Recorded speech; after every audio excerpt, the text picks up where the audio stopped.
नमस्कार दोस्तों, मैं विकास आप सबका स्वागत करता हूं मेरे चैनल में। और आज हाजिर हूं मैं मेरे एक नए एपिसोड में नई कुंडलियों के साथ। और आज की कुंडली में सबसे पहले जो मैं यहां पे कुंडली ले रहा हूं, उनका नाम जो है उन्होंने नहीं बताया था। मुझे नहीं पता वो जेंट्स है या लेडीज़ है, पर जो भी है, जो भी इनके क्वेश्चन है उसको हम डिस्कस करेंगे और साथ में देखेंगे कि ग्रह स्थिति के अनुसार इनके जो कुछ उपाय हैं वो क्या हैं और क्या प्रॉब्लम किस वजह से इनको आ रही है। तो चलते हैं इनकी कुंडली पे।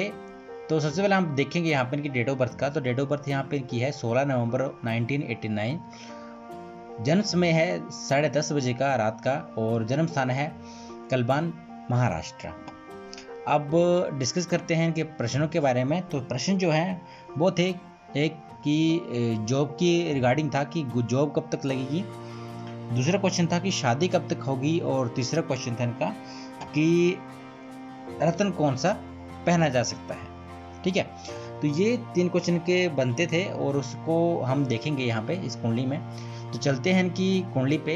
यहाँ पे मैं लग्न कुंडली की बात कर रहा हूँ। तो कुंडली में आप यहाँ पे आप देखोगे कि कर्क लग्न की कुंडली बनती है और कर्क लग्न की कुंडली का जो स्वामी रहता है, जो लग्नेश है, वो है चंद्रदेव। क्योंकि चंद्रमा की राशि होती है कर्क, और कर्क राशि जो है लग्न में है, तो कर्क लग्न की यहाँ पे कुंडली हुई। ठीक है, अब चलते हैं ग्रह स्थितियों पे कि कौन सी ग्रह कैसी स्थिति में है, कहाँ विराजमान है, कैसे विराजमान है उनको। तो लग्न में ही केतु विराजमान है। उसके बाद द्वितीय भाव तृतीय भाव में कोई भी ग्रह नहीं है। चतुर्थ भाव में मंगल विराजमान है तुला राशि में। उसके बाद सूर्य बुध जो है वो विराजमान है पंचम भाव में, मंगल की राशि वृश्चिक में। उसके बाद शुक्र और शनि जो है वो विराजमान है अष्टम भाव में, षष्टम भाव में धनु राशि में। उसके बाद राहु जो है वो विराजमान है मकर राशि में सप्तम भाव में। आपके अष्टम भाव, नवम भाव, दसम भाव और 11वें भाव में कोई भी ग्रह नहीं बैठा हुआ है। हालांकि मंगल की दृष्टि जो है दसम भाव में पड़ रही है। तो ऐसी जो ग्रह स्थिति इनकी बनी हुई है। ठीक है, अब चलते हैं इनके प्रश्न के ऊपर। सबसे पहले इनका प्रश्न था जॉब को रिलेटेड। तो जॉब जो है वो कब तक इनको मिलेगी। ठीक है, तो जॉब का हम देखे जाता है तो वो देखा जाता है, मैं पहले भी बता चुका हूँ आपको, कि आपका द्वितीय भाव, षष्टम भाव भी देखते हैं कभी कभी, और आपका जो दसम भाव तो जरूरी देखना ही दिखना है। ठीक है, तो यहाँ पे फिलहाल तो कोई भी ग्रह नहीं बैठा हुआ है। और यहाँ की लगन की बात करें तो लगन 6 डिग्री का है। सूर्य कुंडली के हिसाब से चलें तो सूर्य कमजोर है, चंद्र जो है वो बलवान है। तो चंद्र कुंडली से भी देखा जा सकता है इनका जो व्यवसाय कैसे करना है और नहीं करना है। पर फिर भी लगन कुंडली से यहाँ पे आप देखेंगे तो लगन कुंडली में आप देखो कि दसम भाव में जो राशि है वो है मेष राशि, जो कि मंगल की राशि है। मंगल जो है खुद जो है वो विराजमान है शुक्र की राशि तुला में चतुर्थ भाव में। ठीक है, तो ऐसा नहीं कि जॉब आपको नहीं है लाइफ में, जॉब तो है। शनि की बात करूँ, शनि भी यहाँ पे कंपटीशन के भाव में बैठे हुए हैं। आप तैयारी करिए, गवर्नमेंट जॉब की भी तैयारी कर सकते हो। सूर्य की स्थिति भी अच्छी है, तो ऐसा नहीं है कि गवर्नमेंट जॉब भी नहीं लग सकती, गवर्नमेंट जॉब भी लग जाएगी आपको। तैयारी करें और जल्दी आपकी जॉब जो है वो लगेगी। तो जॉब के जैसे मैंने आपने जो क्वेश्चन किया था उसके बारे में देखें तो देखें तो मंगल जो है यहाँ पे कारक ग्रह हैं आपके। और मंगल वैसे तो कर्क जो लगन है वो मंगल की नीचे लगन की जो राशि है उसका लगन है, पर फिर भी मंगल अपनी राशि को देख रहे हैं तो कुछ ना कुछ अच्छा जरूर करेंगे। ठीक है, तो मंगल की जैसे बात की तो मंगल यहाँ पे देखें तो मंगल तुला राशि में 14 डिग्री पे हैं और राहु के नक्षत्र में बैठे हुए हैं। ठीक है, तो इस भाव का भी फल देंगे वो, पर फिर भी यहाँ पे हम देखेंगे मंगल। तो जैसे कि क्वेश्चन था कि कब तक जॉब लगेगी, वो हम देखेंगे विषुवंतरी महादशा से। तो विषुवंतरी महादशा में जा रहे हैं अभी, और यहाँ पे विषुवंतरी महादशा के बाद यहाँ पे देखेंगे तो आज के टाइम में शनि की महादशा चली हुई है। और जैसे कि आपका क्वेश्चन था जॉब का, तो वैसे तो लगनी चाहिए आपको। और अभी भी शनि भी देखें तो शनि की महादशा चली हुई है। और मंगल की अंतर्दशा आपकी अक्टूबर के बाद चलेगी 2021। तो अगले साल तक आपको जॉब लगने के चांसेस जो है वो काफ़ी अच्छे बनते हैं। ठीक है, तो ये ग्रह स्थिति जो है वो इस तरीके की बनी हुई है। तो ये जो टाइम है 2020 और 2021 का, अक्टूबर 2020 से दिसंबर 2021 तक, इसमें आपकी जॉब लगने के चांसेस जो हैं वो काफ़ी अच्छे हैं। ठीक है, दूसरा क्वेश्चन इनका आपका था शादी के योग कब तक हैं। ठीक है, तो शादी के योग के लिए हम देखेंगे पहली बात कि जो सप्तम भाव है उस पर कौन सा ग्रह बैठा हुआ है। दूसरी बात सप्तम भाव का स्वामी जो है वो शनि है, क्योंकि मकर राशि यहाँ पे विराजमान है सप्तम भाव में। सप्तम भाव का स्वामी कौन हुआ? शनिदेव।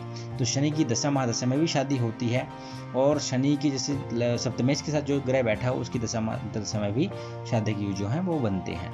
गुरु भी कारक रहे हैं तो गुरु की दशा महादशा में भी बनते हैं, और शुक्र की दशा महादशा में भी योग जो है वो बनते हैं।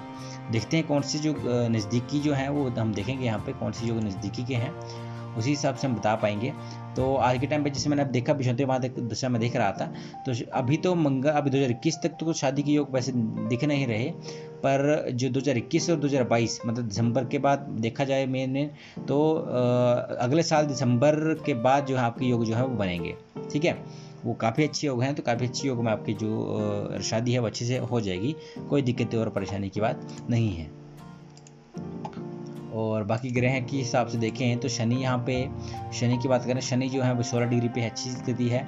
राहु की बात करें, राहु 27 डिग्री पे 12 अवस्था में है, फिर भी जो है वो कुछ ना कुछ रिजल्ट देंगे, तो घबराने की ज़रूरत नहीं है। कुछ कष्टी कुछ दिक्कतें जो है वो आपको सामने करना पड़ सकता है, पर वैसे देखा जाए तो कुंडली में तो कुंडली के योग जो है वो अच्छे हैं, आप तैयारी करिए। एक चीज़ और बताना चाहूँगा आपको कि जैसे गुरु की दृष्टि जो है 1 2 3 4 5, ठीक है, 5वीं दृष्टि जो है मंगल पे पड़ रही है, तो कोई आपको बोल ले कि आप मांगलिक हो तो आप मांगलिक नहीं हो, मंगल दोष आपका भंग होता है, क्योंकि गुरु की दृष्टि जो है वो मंगल पे पड़ रही है, तो मंगल दोष जो है वो भंग हो रहा है। अब तीसरा क्वेश्चन था कि रत्न कौन सा पहने। ठीक है, तो देखा जाए तो अभी इसके जो चंद्रदेव हैं वो चले गए हैं त्रिक भाव में। त्रिक भाव का जो स्वामी है उसका तो वैसे भी रत्न धारण नहीं किए जाते। गुरु की बात करें तो गुरु जो हैं वो षष्ठम भाव और नवम भाव के स्वामी हैं, जो कि बे भाव में चले गए, तो भी आपको दिक्कत और परेशानियां आ सकती हैं। स्वास्थ्य से संबंधित जो दिक्कतें हैं वो परेशानी आ सकती हैं, साथ में जो है कुछ कोर्ट कचहरी की भी दिक्कत जो है परेशानी आपको फेस करनी पड़ सकती है। और रत्न की जैसे बात की तो कर्क लगन में आपका जैसे सूर्य और बुध, यहाँ पे बुध योग बन रहा है वृश्चिक राशि में, दोनों में से कोई ग्रह अगर कमजोर है तो उसका रत्न भी धारण कर सकते हो। सूर्य की बात करूँ, सूर्य यहाँ पे कमजोर है, चंद्रमा आपका बली है, और बुध की बात करें तो बुध जो है वो 4 डिग्री पे है। तो बुध का तो ठीक है, लेकिन सूर्य जो है वो बिल्कुल ही बलहीन हो चुके हैं। तो इसको लिए आपको क्या करना है कि सूर्य का जो रत्न है माणिक, वो आप धारण कर सकते हो, या उसका उपरत्न भी धारण कर सकते हो। इसके लिए आपको जो रत्न है वो ओरिजिनल रत्न लेना है अपने, और वही डालना है। ठीक है, मुझे नहीं पता आप लड़का हो लड़की हो तो उस हिसाब से डलेगा, तो और आपके वजन के हिसाब से जो है वो रत्न जो है वो डलेंगे। ठीक है, तो ये आपकी कुंडली थी जिसके बारे में आपने पूछा था। और रत्न का जैसे मैंने बता दिया आपको, सूर्य का रत्न आप धारण करिए, सूर्य का रत्न आपको अच्छा फल देगा, क्योंकि सूर्य जो है वो द्वितीय भाव के स्वामी, आपके धन भाव और कुटुंब भाव के स्वामी हैं, जो कि बैठे हैं कहाँ पे, आपके पंचम भाव में। तो पंचम भाव के साथ अच्छा संबंध बनता है, कोई दिक्कत और परेशानी नहीं है। आप तैयारी करिए और अच्छे से तैयारी करिए, गवर्नमेंट जॉब की भी, शादी की योग भी बनेंगे, और साथ साथ में आपकी जो रत्न आपने पूछते हैं वो आप भी ट्राई करिए, आपको इसमें लाभ मिलेगा। ठीक है, चलते हैं नेक्स्ट कुंडली पे। अगली जो कुंडली है वो है अभिषेक सिंह जी की, इनकी डेट ऑफ बर्थ की बात करें तो इनकी डेट ऑफ बर्थ है 20 अक्टूबर 1996, और जन्म समय है 9:45 रात का, और जन्म स्थान है उत्तर प्रदेश का। इनके जो प्रश्न थे वो 1-2 क्वेश्चन है। पहला क्वेश्चन था कि लाइफ में प्रॉब्लम चली हुई काफ़ी ज़्यादा, वो क्यों और कैसे इनके निवारण जो है वो कर सकते हैं। दूसरा क्वेश्चन था कि रत्न कौन सा पहना जाए। पिछले वाले क्वेश्चन की तरह का भी प्रश्न रत्न से रिलेटेड है, तो वो भी हम यहाँ पे बताएंगे, और साथ में कौन से जो प्रॉब्लम है इनकी लाइफ में आ रही हैं उनको भी हम डिस्कस करेंगे। चलते हैं इनकी कुंडली पे। तो इनकी कुंडली हम देखोगे कि यहाँ पे मिथुन लगन की यहाँ पे कुंडली बनती है, क्योंकि लगन में ही 3 नंबर लिखा है, और 3 नंबर की राशि जो है वो मिथुन राशि होती है। और यहाँ पे हम देखें लग्नेश की, तो लग्नेश कौन हो यहाँ पे, बुध देव, क्योंकि बुध की राशि है तो बुध देव जो है यहाँ पे लग्नेश हुए। तो यहाँ पे जो इसके आपने क्वेश्चन किया था कि लाइफ में प्रॉब्लम है और रत्न कौन सा पहना जाए, तो वही हम डिस्कस करेंगे यहाँ पे। पहले देख लेते हैं ग्रह स्थिति के अनुसार कि ग्रह स्थिति जो है कुंडली में कैसी है। लगन में कोई भी ग्रह नहीं बैठा हुआ है, हालांकि गुरु की दृष्टि जो है वो यहाँ पे पड़ रही है। द्वितीय भाव में कोई ग्रह नहीं बैठा हुआ है, मंगल जो है वो तृतीय भाव में बैठा हुआ है, पराक्रम और साहस के भाव में, और उसके बाद सिंह राशि में बैठा हुआ है ये। और बात करूँ शुक्र राहु की, तो शुक्र राहु जो है वो कन्या राशि में विराजमान है केंद्र में ही। उसके बाद जो सूर्य और बुध जो है वो सप्तम राशि में तुला राशि में जा चुके हैं, तुला राशि में चले गए हैं और वो अभी पंचम भाव में विराजमान है। उसके बाद षष्टम, अष्टम, नवम, इसमें कोई भी ग्रह नहीं विराजमान है। दसम भाव में शनि और केतु विराजमान है गुरु की राशि धनु में। उसके बाद तृतीय भाव में कोई भी ग्रह नहीं है, सॉरी आपके 11वें भाव में कोई भी ग्रह नहीं है। उसके बाद जो 12वां भाव है, 12वें भाव में विराजमान है चंद्रदेव उच्च के हो गए। ठीक है, तो ये ग्रह स्थिति इनकी बनी हुई है। चलते हैं इनके प्रश्न की तरफ। सबसे पहले कि लाइफ में दिक्कत काफ़ी ज़्यादा है। ठीक है, लगन जो है पहले हम देखेंगे लग्नेश को, क्योंकि लगन जो है काफ़ी कारक ग्रह होता है इसका बॉडी का। तो हम लगन देखेंगे तो लगन का स्वामी जो बुध जो है, वो बुध जो है विराजमान है, वो विराजमान है सूर्य के साथ। तो एक चीज़ ये भी है कि आपका जो बनता काम जो है वो बिगड़ता है, या बनता हुआ काम जो है वो रुक जाता है।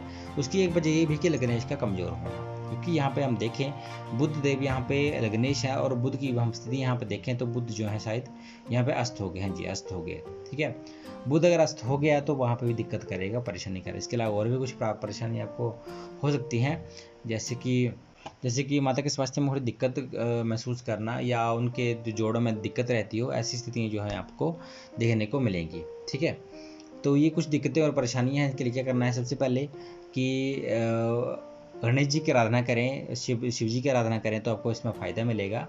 और साथ में आपके जैसे मंगल आपका तृतीय भाव में है, पराक्रम साहस में आपके काफ़ी अच्छा साहस और पराक्रम है, कोई दिक्कत नहीं। और शनि की बात करूँ, शनि जो हैं वो इस राशि में लगभग सम के हो जाते हैं। ठीक है, तो ना अच्छा करेंगे ना बुरा करेंगे, लेकिन फिर भी यहाँ पे आपकी माता की स्वास्थ्य को थोड़ी दिक्कत को और क्रिएट करेगा।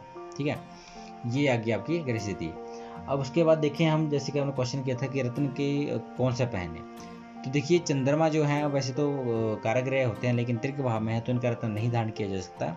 यहाँ पे आपके हंस योग जो है वो यहाँ पे बन रहा है, और पंचमा पुरुष का योग होता है हंस योग भी, तो ये वो यहाँ पे सप्तम भाव में बन रहा है। कोई दिक्कत नहीं है, अच्छी स्थिति है कुंडली में, तो कोई घबराने की जरूरत नहीं है। आप तैयारी करते रहिए, किसी चीज़ की आपको सफलता मिलेगी। ठीक है, लाइफ में प्रॉब्लम जो हम चली रहती हैं तो कोई घबराना नहीं है, क्योंकि शनि की बात करें तो शनि भी यहाँ पे आपके खर्चे करवाते हैं, यहाँ पे वो भी है, आपके मन को भी शांति रहती है, उसका भी है। तो शिव जी की आराधना करें, आपके इसके गणेश जी की आराधना करें तो आपको इसमें फ़ायदा आपको मिलेगा। तो ये थी आज की कुंडलियाँ। आई होप आपको जो आज का कार्यक्रम है वो पसंद आया होगा। कोई भी अगर अपनी कुंडली के बारे में जानना चाहते हैं तो पर्सनली मुझसे वो कॉन्टैक्ट कर सकते हैं, उनको जो भी प्रोसीजर रहेगा वो हम बता देंगे। तब तक के लिए इतना ही, धन्यवाद। मंगल की बात करें तो मंगल जो है वो जो राशि है इनकी वो है पहली राशि जो है वो विराजमान है 11वें भाव में, और दूसरी जो राशि है वो विराजमान है षष्ठम भाव में। बस देखा जाए तो अब दिक्कत भी नहीं, क्योंकि मंगल खुद ही अपने इस भाव को देख रहे हैं, तो कोई दिक्कत और परेशानी होने वाली नहीं है। मंगल की बात करें, मंगल 5 डिग्री पे है। शुक्र की बात करें तो शुक्र भी काफ़ी अच्छे ग्रह होते हैं कुंडली में। शुक्र जो है वो 6 डिग्री पे है। राहु केतु की बात करें, राहु केतु अच्छे बली हैं, बलवान हैं। और सूर्य बुध आदित्य योग का मैंने बता ही दिया। जो बुध जो यहाँ पे विराजमान है सूर्य के साथ, तो वो अस्त हो चुके हैं, तो अस्त की स्थिति में वो अच्छे से परिणाम नहीं दे पाएंगे, क्योंकि अगर लग्नेश अगर कमज़ोर होता है किसी भी वजह से, तो वो बाकी जो योग बन रहे हैं कुंडली में वो काम करना बंद करते हैं, काम अच्छे से नहीं करते। ठीक है, तो ये स्थिति जो है वो यहाँ पे बनती है। और उसके बाद बुध का रत्न आप धारण कर सकते हैं, पन्ना धारण कर सकते हैं, कोई दिक्कत नहीं, कोई परेशानी नहीं। बुध का रत्न आपको सूट करेगा, और साथ दूसरी बात ये कि आपको जीवन में काफ़ी सफलता भी दिलवाएगा। तो पन्ना में धारण करना है। सूर्य की बात करूँ तो सूर्य जो है वो 12 डिग्री पे, इनकी जरूरत नहीं है धारण करने की। गुरु की बात करें तो गुरु को यहाँ पे देखो कितना अच्छा योग यहाँ पे बन रहा है।